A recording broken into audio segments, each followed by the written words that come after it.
हरे कृष्णा सभी दोस्तों को। चले हम आज का सेशन स्टार्ट करेंगे, बात करेंगे वीकली एनालिसिस का। हाँ जी, बात करेंगे हमारा जो सप्ताह खत्म हुआ वहाँ पे मार्केट सिर्फ 3 दिन चली और वो 3 दिन में हमारा पूरा एक सप्ताह बन चुका है, क्योंकि 2 दिन हॉलीडे थी मार्केट की। तो 3 दिन में मार्केट किस तरह से परफॉर्म किया, किस तरह से मार्केट ने रिएक्ट किया, पूरा डिटेल में हम वहाँ पे एनालिसिस करेंगे।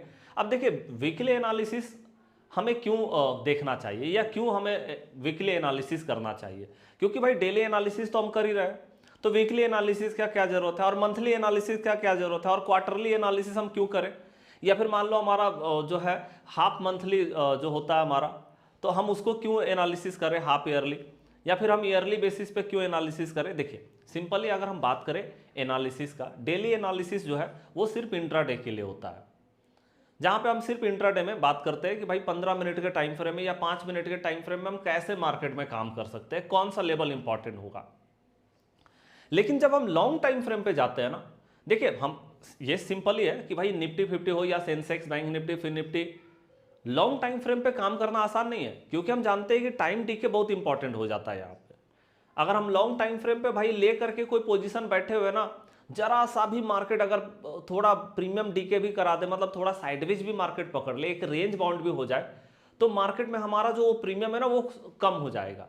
और बाद में पता चलेगा अगर थोड़ा भी नीचे आकर के और ऊपर जा रहा है तो पता चला भैया हमने जितना में खरीदा था, मार्केट उस जिस जगह पे हमने खरीदा था जिस लेवल पे हमने खरीदा था उससे मार्केट ऊपर निकल गया, लेकिन हमारा प्रीमियम जो है ना वो इक्वल नहीं हो पा रहा, क्योंकि यहाँ टाइम डीके बहुत इंपॉर्टेंट होता है। तो मैं जानता हूं कि लॉन्ग टाइम फ्रेम पे आसान नहीं है मार्केट का पोजीशन लेना, लेकिन फिर हम भाई लॉन्ग टाइम फ्रेम पे एनालिसिस क्यों करें, या फिर ये वीकली एनालिसिस का क्लास हम क्यों देखें।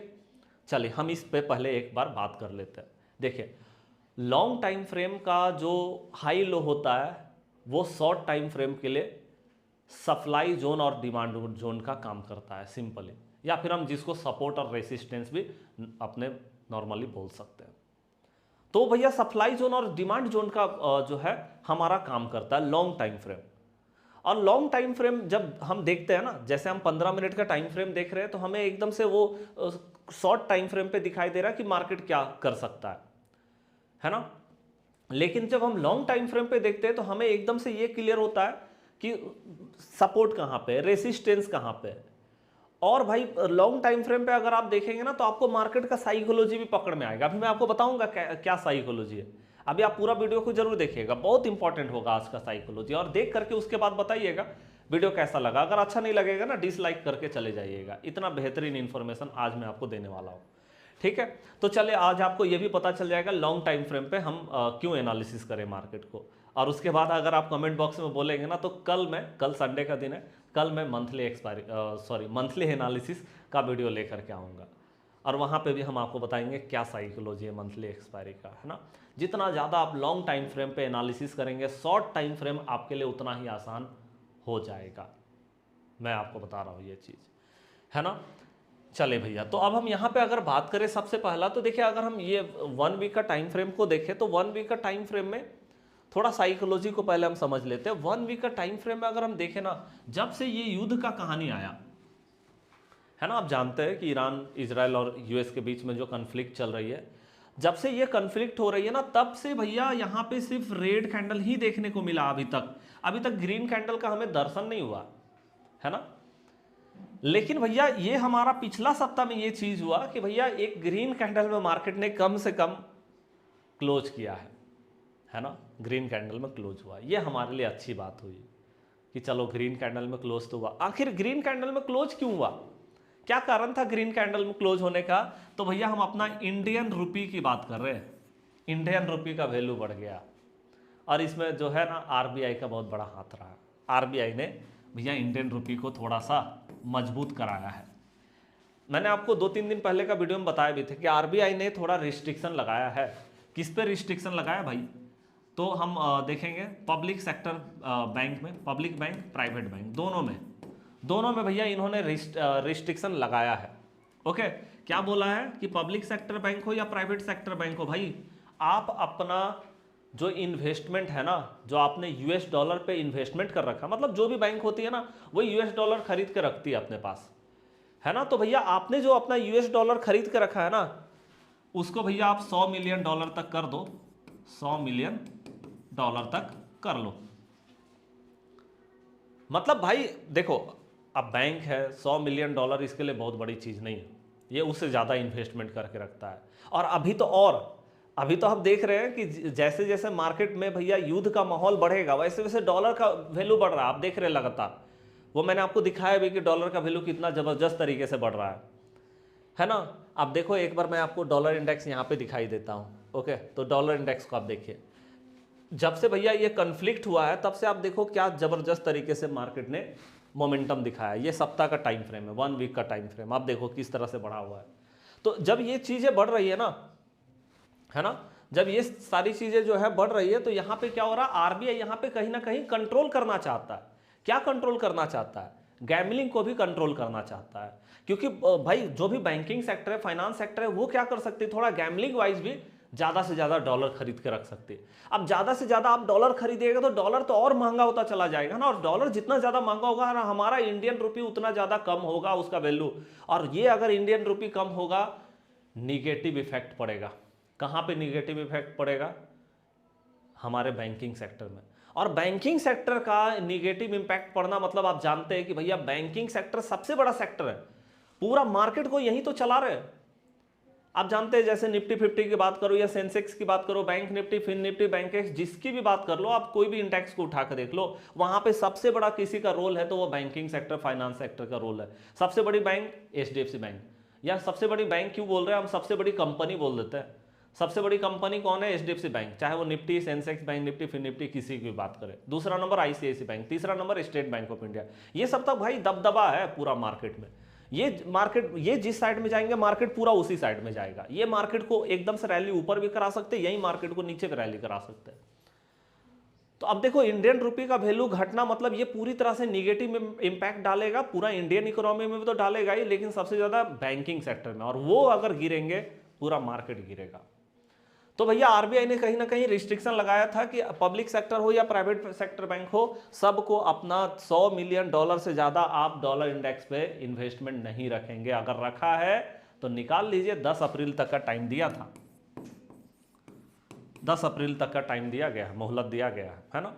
तो इसी का कारण है कि इंडियन रुपी में थोड़ा बढ़ोतरी देखने को मिला।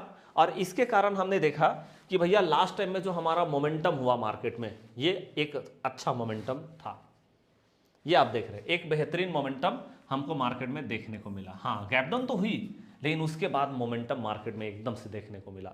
मतलब अगर हम यहाँ से लो और हाई की बात कर ले, तो लो आप देख रहे हो 22,182 का लो बना करके मार्केट ने 22,782 का हाई बना दिया। मतलब लगभग 600 पॉइंट मार्केट ऊपर गया है लो से देखे तो। 600 पॉइंट का मोमेंटम मार्केट में देखने को मिला है ना।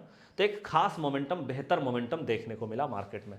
ठीक है जी, चलिए। तो इंडियन रुपी कहीं ना कहीं हमारा जो है अब मजबूत हुआ है। लेकिन अब यहाँ पे देखिए, बहुत सारे लोग ये भी बोल रहे हैं कि इंडियन रुपी का मजबूत होना कहीं ट्रैप तो नहीं है मार्केट में, कहीं ये ट्रैप तो नहीं है, कहीं फिर से ट्रैप तो नहीं करेगा। पता चलेगा भैया अभी तक तो यही हुआ है मार्केट में क्या हुआ, थोड़ा नीचे आई मार्केट, ऊपर गया नीचे आया, फिर ऊपर गया नीचे आया, ऊपर गया नीचे आया, ऊपर गया नीचे आया। मार्केट तो यही कर रही है ना, फिर से नीचे आ गया यहाँ पे। ओके, और नीचे से फिर वो अभी ऊपर जा रहा है मार्केट। अब देखो यहाँ पे मार्केट जो ऊपर गया सिर्फ और सिर्फ क्या है, लिक्विडिटी है भाई। मार्केट सिर्फ लिक्विडिटी ले रहा। अब लिक्विडिटी क्या होता है भैया, मार्केट को सिर्फ सेलर तो नहीं चला सकते ना, मार्केट को चलाने के लिए बायर की भी तो आवश्यकता होगी। और बायर क्यों मार्केट में बाइंग करेंगे? जब तक उनको ग्रीन कैंडल नहीं दिखेगा, थोड़ा बहुत मार्केट ऊपर जाता हुआ नहीं दिखेगा, क्या बायर बाइंग करने के लिए जाएगा? अब आप बोलोगे सर हम लोग तो करते हैं, लेकिन हमारे और आपके करने से क्या हो जाएगा, क्या फर्क पड़ेगा मार्केट को? भैया कुछ बड़े प्लेयर हो, कुछ बड़े ट्रेडर हो, उनका अट्रैक्ट होना जरूरी है ना मार्केट में, या ज़्यादा से ज़्यादा लोगों का अट्रैक्ट। या तो बड़े ट्रेडर का अट्रैक्ट हो जाए, वो जल्दी अट्रैक्ट होते नहीं, वो जल्दी फंसते नहीं मार्केट में। या तो फिर भैया सीधे 80% 90% भीड़ को फंसा दो भाई। उसके लिए कुछ तो दिखाना होगा कि हाँ देखो जा रहा है मार्केट ऊपर। तो अभी तक तो वही हुआ है, मार्केट सिर्फ लिक्विडिटी लेने, मतलब एकदम से बायर को अट्रैक्ट करने के लिए मार्केट ऊपर गई, और यहां से क्या हुआ, सेल ऑन राइज। अभी तक तो मार्केट में यही चला, हर जगह पे आप देखो सेल ऑन राइज मार्केट में देखने को मिला, हर जगह पे। तो अब क्या मार्केट यहां से ऊपर जा रही है, तो क्या मार्केट फिर से सेल ऑन राइज करने जा रही है है ना, ये भी है इंपॉर्टेंट। तो मैं आपको बोलूँगा कि भैया अभी तक तो हमारे लिए यही है कि मार्केट जो है वो सेल ऑन राइज करने ही जा रही है, और कुछ नहीं है मार्केट के पास, बस मार्केट जो है सेल ऑन राइज करेगी यहाँ से। ओके, मार्केट अगर ऊपर गया है तो वहाँ से सेल ऑन राइज मार्केट में देखने को मिल सकता है। ठीक है जी, चले अब यहाँ पे हम थोड़ा वीकली टाइम फ्रेम पे अगर देखें तो वीकली टाइम फ्रेम पे हम देख सकते हैं कि भाई हमारा मार्केट जो है, ये भी एक बहुत इंपॉर्टेंट है कि मार्केट ने क्या किया, अभी तक में एक पहला ग्रीन कैंडल मार्केट ने क्लोज किया। ये बहुत इंपॉर्टेंट चीज है भाई कि इतना दिन बाद मार्केट ने सिर्फ एक ग्रीन कैंडल क्लोज किया। ये बहुत इंपॉर्टेंट है। ये ग्रीन कैंडल साइकोलॉजिकली तौर पर मैं आपको बता रहा हूं कि ये ग्रीन कैंडल हमारे लिए बहुत इंपॉर्टेंट है। अब हम क्या करेंगे, इस ग्रीन कैंडल पे हम इस ग्रीन कैंडल को मार्क करेंगे। कैसे मार्क करेंगे भाई, यहां से आप ले लो एक रेक्टेंगल ले लो यहां से, और यहां से आप इस ग्रीन कैंडल का हाई और लो दोनों को यहां से मार्क कर लीजिए। ठीक है, ये हमने हाई लो मार्क कर लिया। अब हम इसका करेंगे क्या, तो देखिए ये कैंडल हमारे लिए बहुत इंपॉर्टेंट है क्योंकि पहला ग्रीन कैंडल हमारा यहाँ पे आया हुआ है। अब देखो हम इसको ना, क्योंकि हम जानते हैं कि भैया हमको एक सप्ताह के टाइम फ्रेम में काम नहीं करना, इतना लॉन्ग टाइम फ्रेम पे काम हम नहीं कर सकते मार्केट में। हाँ, हमारे पास बहुत अच्छा खासा एक्सपीरियंस और बहुत अच्छा खासा एक पोर्टफोलियो अगर हम बना ले, एक अच्छा गेन कर ले मार्केट से, तो हम सोच सकते हैं। नहीं तो अभी तो भाई हम इतना लॉन्ग टाइम फ्रेम पे काम कर ही नहीं सकते, पॉसिबल ही नहीं इतना लंबा टाइम फ्रेम पे काम करना। तो हम इसको क्या करते हैं ना, 15 मिनट के टाइम फ्रेम में लेकर के जाते हैं। ओके, और 15 मिनट के टाइम फ्रेम में हमको ये देखना है कि भाई मार्केट अगर इस जगह पे जाती है यहाँ, ओके, और इस लेवल पे मार्केट ने अगर एक रेड कैंडल क्लोज किया, ओके, 15 मिनट के टाइम फ्रेम में, तो मार्केट इसके बाद तो भैया नीचे जा रही है, इसमें कोई दिक्कत नहीं है। और कहां तक मार्केट नीचे जा सकती है वो भी हम बात करेंगे। और अगर यहां पे मार्केट ने जो है अगर एक ग्रीन कैंडल क्लोज किया 15 मिनट के टाइम फ्रेम में, तो मार्केट यहां से अपसाइड में जा सकती है। ये हो गया हमारे लिए, मतलब 15 मिनट के टाइम फ्रेम में आप इसमें काम कीजिए, बेहतर रहेगा। अगर अप साइड में भी ब्रेक होता है ना, तो अप साइड के लिए भी जा सकते हैं। आप इसका लेवल लिख करके रख सकते हैं। इसका लेवल जो है वो है, अगर हम लो की बात करें 22,182 का लेवल है, और अगर हम अप साइड की बात करें 22,941 का लेवल है अप साइड में। ठीक है, तो ये लेवल हमारे लिए इंपॉर्टेंट होने वाला, अगर इस पे ब्रेकआउट आता है तो देखेंगे फिर। चलिए, ये तो हमारा हो गया। अब दूसरा नंबर ये भी चीज है कि अगर हम वीकली टाइम फ्रेम पे देखें तो आपको पता है कि डोजी टाइप कैंडल एक बहुत इंपॉर्टेंट कैंडल होता है। अगर भैया इस तरह का प्लस टाइप का कैंडल, डोजी टाइप का कैंडल अगर हमें मिलता है मार्केट में, तो ये हमारे लिए बहुत इंपॉर्टेंट है। आप देख सकते हैं, मतलब भैया अगर डोजी टाइप कैंडल की बात करो तो डोजी टाइप कैंडल जहां भी बनता है, जैसे मार्केट यहां से ऊपर जा रही थी, डोजी बना, मार्केट नीचे उतर गई। या फिर हम अगर आगे भी देखें डोजी टाइप कैंडल को, तो डोजी टाइप कैंडल ने मार्केट में क्या किया, मार्केट नीचे आ रहा था, डोजी टाइप कैंडल बना, मार्केट यहां से ऊपर गई। यहां से मार्केट ऊपर जा रहा था, डोजी बना, मार्केट नीचे आई। कहीं कहीं ऐसा भी होगा कि डोजी बना तो मार्केट एकदम से यहां से ना घूम करके थोड़ा नीचे से आकर के फिर घुमाया, लेकिन मार्केट ने एक रिवर्सल तो दिया ही है वहां से, है ना। आगे भी अगर हम डोजी टाइप कैंडल को देखेंगे तो आप देख सकते हैं मार्केट यहां से ऊपर जा रही है, डोजी के बाद मार्केट नीचे गिरा, और ये एक सप्ताह का टाइम फ्रेम है, तो आप समझ सकते हैं कि लंबा गिरा होगा मार्केट यहाँ पे, है ना। यहाँ भी आप देखो मार्केट ऊपर जा रही है, डोजी बना, थोड़ा ग्रीन कैंडल बना करके फिर मार्केट नीचे निकल गया। तो आप देख रहे हैं कि कहीं ना कहीं डोजी टाइप कैंडल हमारे लिए इंपॉर्टेंट तो होता है। और यहाँ पे आप देख रहे हैं इतना बेहतरीन डोजी टाइप कैंडल, दो भी, एक नहीं दो डोजी टाइप कैंडल है। लेकिन हम जानते हैं कि यहाँ पे मार्केट न्यूज बेस्ड है, तो न्यूज बेस्ड मार्केट में हम एकदम से रेंडम बेसिस पे नहीं जा सकते कि हाँ यहाँ डोजी टाइप कैंडल बना तो यहाँ से मार्केट का मोमेंटम जो है रिवर्स ही कर जाएगा। जरूरी नहीं है कि रिवर्स हो जाए, क्योंकि आप जानते हैं न्यूज बेस्ड मार्केट है, तो यहाँ पे हमको थोड़ा एक्स्ट्रा कंफर्मेशन चाहिए। अब देखो डोजी टाइप कैंडल में क्या होता है कि भैया ऐसे डोजी बना, अब इसका हाई टूटेगा या फिर इसका लो टूटेगा, तो हम इसके साथ में मार्केट में जाएंगे। लेकिन आप जानते हैं कि भैया क्या एक सप्ताह के टाइम फ्रेम में, क्या एक सप्ताह के टाइम फ्रेम में हम यहाँ पे जाए? नहीं भैया, एक सप्ताह के टाइम फ्रेम में काम करना आसान ही नहीं है। ओके, सिर्फ हम यहाँ से कंफर्मेशन ले सकते हैं कि एक सप्ताह के टाइम फ्रेम में अगर ग्रीन कैंडल बना तो हम 15 मिनट में इंट्राडे में हम इसमें काम कर सकते हैं। एक सप्ताह के टाइम फ्रेम में कोई पोजीशन लेने की मतलब कोई बनता ही नहीं भाई यहाँ पे, है ना। और यहाँ पे अगर रेड कैंडल 1 वीक के टाइम फ्रेम में बनता है तो यहाँ से आप जरूर बोल सकते हैं कि इसके बाद मार्केट अच्छा खासा और नीचे निकलेगी। लेकिन अगर मार्केट ने ग्रीन कैंडल क्लोज किया, मार्केट बेहतरीन ऊपर जाएगी, तो उसके बाद आप इंट्राडे में अप साइड में काम कर सकते हैं। मतलब यहाँ पे क्या कर सकते हैं, बाय ऑन डिप या बाय ऑन सेटअप, है ना। सेटअप पे आप अपना बाइंग कर सकते हैं। और अगर ऐसा होता है तो यहां से फिर सेल ऑन राइज रहेगा। सेल ऑन राइज बोलो, या तो आप अपना सेटअप पे भाई सेल कर सकते हैं मार्केट में।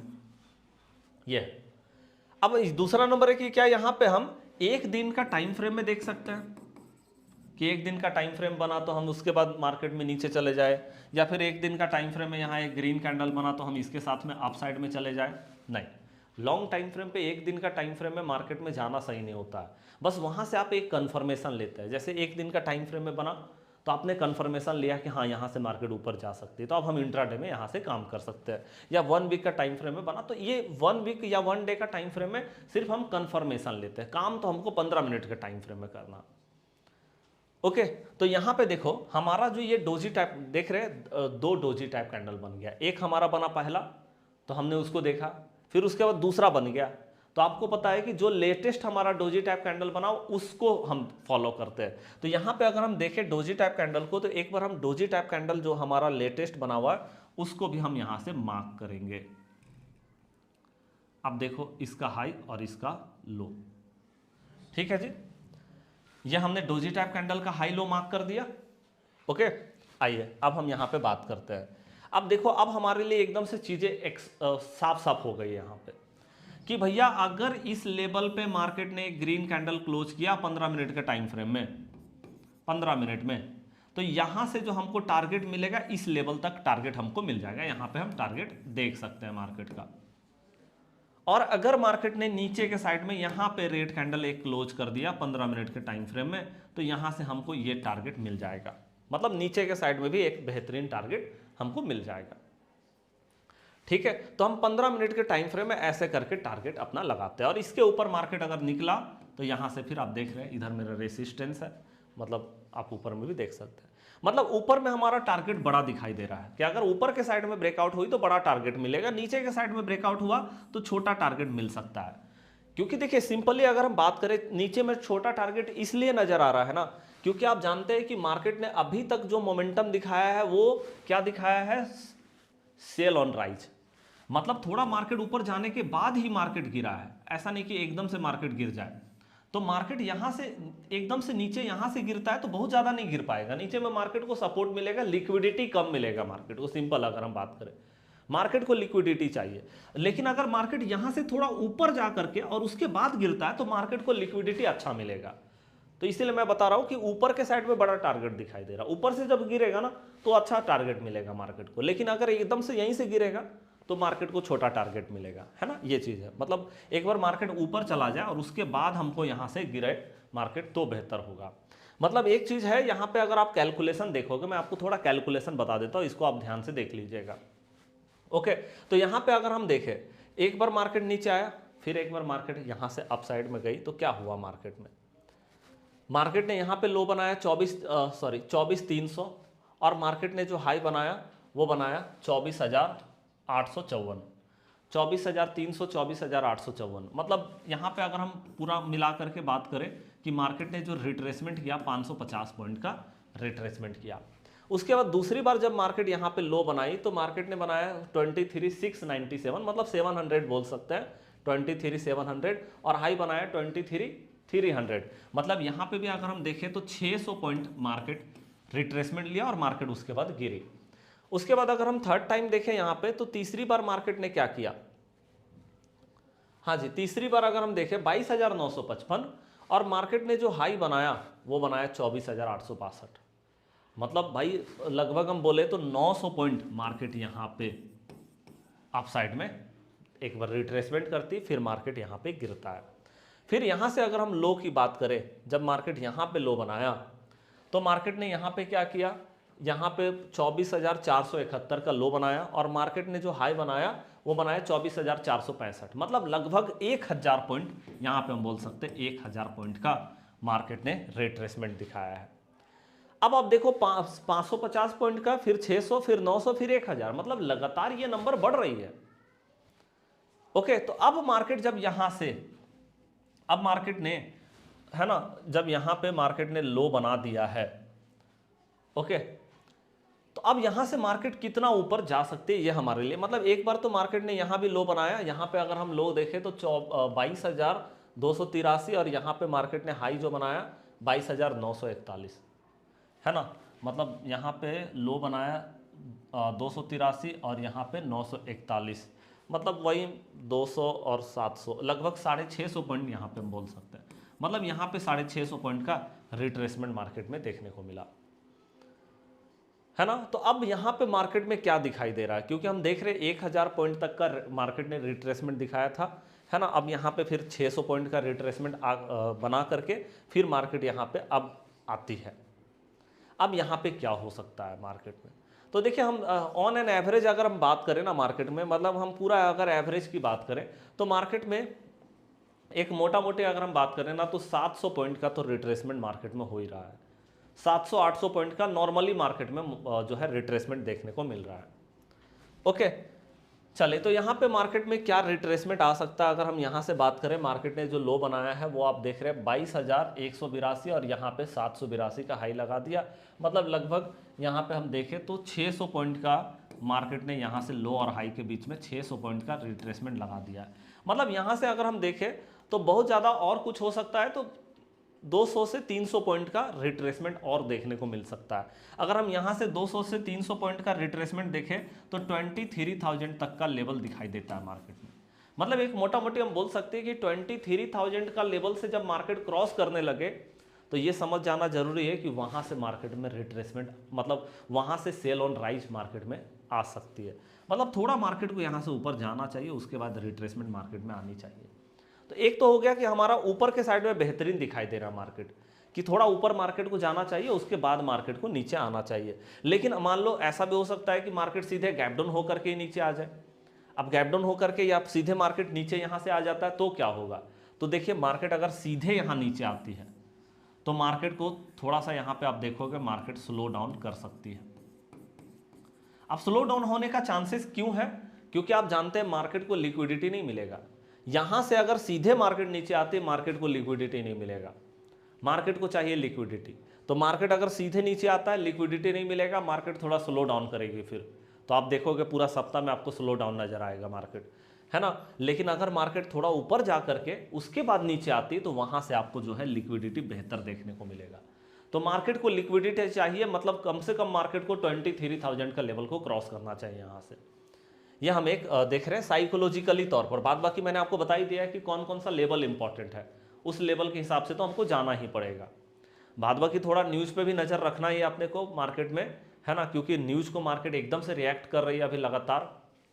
ओके, तो चले आज का वीडियो कैसा लगा लाइक करके कमेंट करके जरूर बताइएगा। मिलते हैं आप नेक्स्ट वीडियो में, तब तक के लिए जय हिंद जय भारत।